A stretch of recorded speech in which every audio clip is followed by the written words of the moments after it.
3, Just 10 stuff. 2, 1. Whoa! Oh my goodness. Oh no! Oh no! When was the last time you built something just because you wanted to? Not because you needed it, not because someone paid you to make it, and not because it solved a problem. You just built it because it was fun. Somewhere along the way, a lot of us stopped playing, and I think that's a shame. Play is where curiosity lives. Play is where creativity starts, where we experiment, make mistakes, and discover things we never would have found otherwise. And that is exactly what this project was about. I wanted to build a rocket. Not buy one, not just put one together out of a kit. I wanted to take a piece of wood, turn it on my lathe, and see if I could make something that could actually fly. But before I could build the rocket, I needed one important thing, a rocket engine. So last Friday evening, after work, my wife and I went to Hobby Lobby. Now if you know Hobby Lobby, you know there's a certain part of the store that is dangerous for people like me. It's that back corner. That's where they hide all the good stuff. Model trains, plastic models, paints, all the things that make a grown man suddenly forget that he has responsibilities. And tucked away back there was the model rocket section. I started looking at rocket engines, but before long I was completely fascinated. They had different sizes, different burn times. I was standing there studying tiny rocket motors like I was choosing parts for a NASA mission. And Sally's probably standing there thinking, I married a man who is excited about little tubes of explosives. So after looking around for a while, I decided to ask the important question. Hey, Sally, do you want to get any fall decorations while we're here? Now that wasn't really about fall decorations, that was strategy.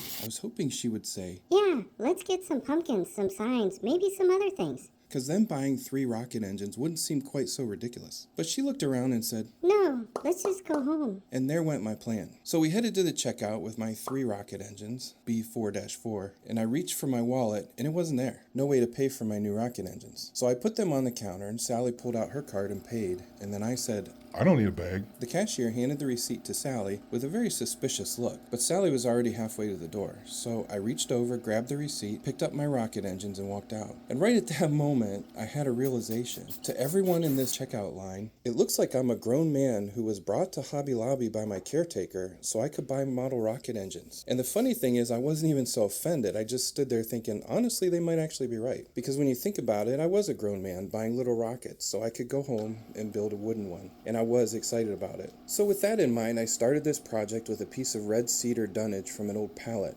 I chose cedar because it's lightweight, and with a rocket, every bit of weight matters. My goal was to make this rocket as light as possible. I started by turning the nose cone on my lathe. I created a semi-pointed tip and drilled out the inside about 1 1/4 inches diameter to remove weight and to be able to fit it to the body. After shaping the 8-inch long nose cone, I began sanding, starting with 80 grit, moving through 600. After getting the surface smooth, I used paint markers to add the orange and blue colors. Then I sealed it with some Satellite City medium CA glue. Check them out, caglue.com. They have thick CA glue, medium, thin, and the spray that cures it immediately. After that, I used abrasive paste that I made to polish the surface and finished it with Mother's Carnauba wax. The goal was to make the nose as smooth and slippery as possible to reduce drag. For the body, I turned a piece approximately 14 inches long. The top of the body matched the bottom diameter of the nose cone, and I created a tenon that would friction fit into the cone. I shaped the body to narrow in the middle and expanded back out towards the bottom where the engine would be installed. For the engine compartment, I looked up the diameter of a rocket motor and drilled the pocket. Unfortunately, there was one problem. The writing on my Forstner bit is pretty small, and since I was trying not to use reading glasses, well, I picked the wrong one. The hole was too big. So instead of starting over, I made a sleeve on the lathe that reduced the opening to the correct size. That is one of my favorite parts of woodworking. Things don't always go perfectly, but there is usually a way to solve the problem.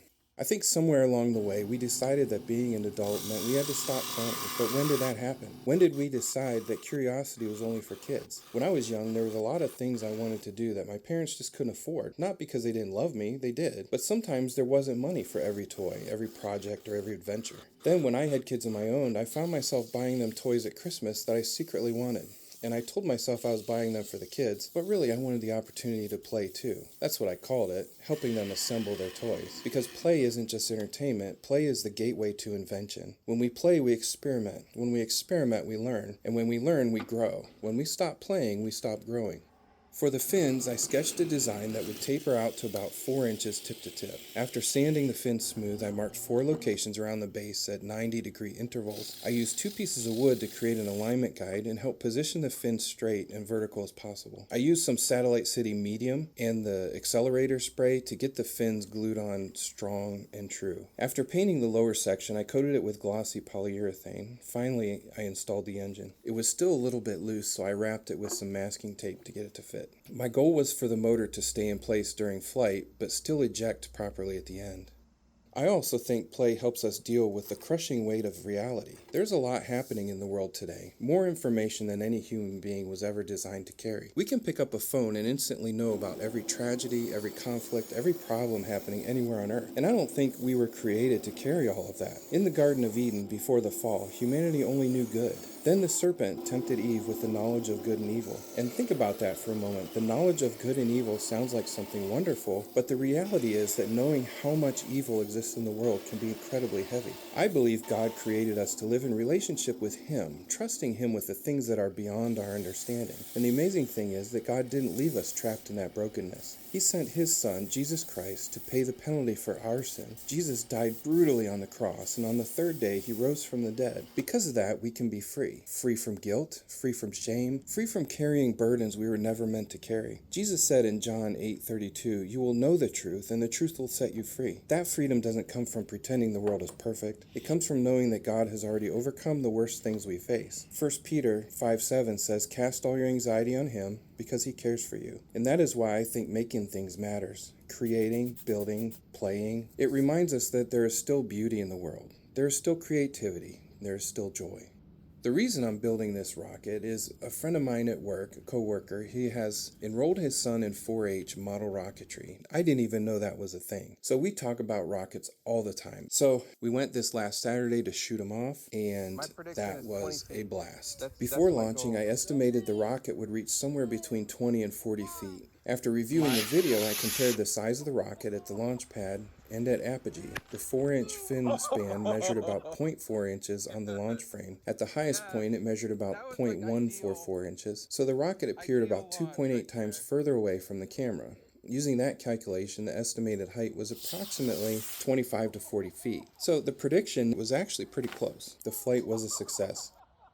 The only problem, I didn't install a parachute. I actually glued the top cone onto the body. So when the rocket reached apogee, it slowed down, slowly rotated about 180 degrees, and then the ejection charge fired. But instead of pushing out a parachute, it gave the rocket one last push towards the ground, burying itself about 3 inches into the dirt. I'm not sure what I thought would happen, because there was no parachute, but the rocket survived. For the second launch, I stepped up to a C6-6 engine. That flight was noticeably higher. Unfortunately, I didn't get great video, so I couldn't calculate the height, but I think it was probably somewhere around 50 to 80 feet. The landing was exactly the same though. So apparently Orange Julius was designed to fly beautifully and land like a jart. But that's part of building things. Every project teaches you something. The first version proved that a wooden rocket made from pallet cedar could actually fly. The next version will focus on recovery. Maybe a parachute, maybe a different system, but one thing's certain. Orange Julius flew twice, straight into retirement. And hopefully next time, the next rocket will come back to Earth a little more gracefully. Hey, thanks for watching. Don't forget to hit that like button and subscribe to see more of what crazy things we try next.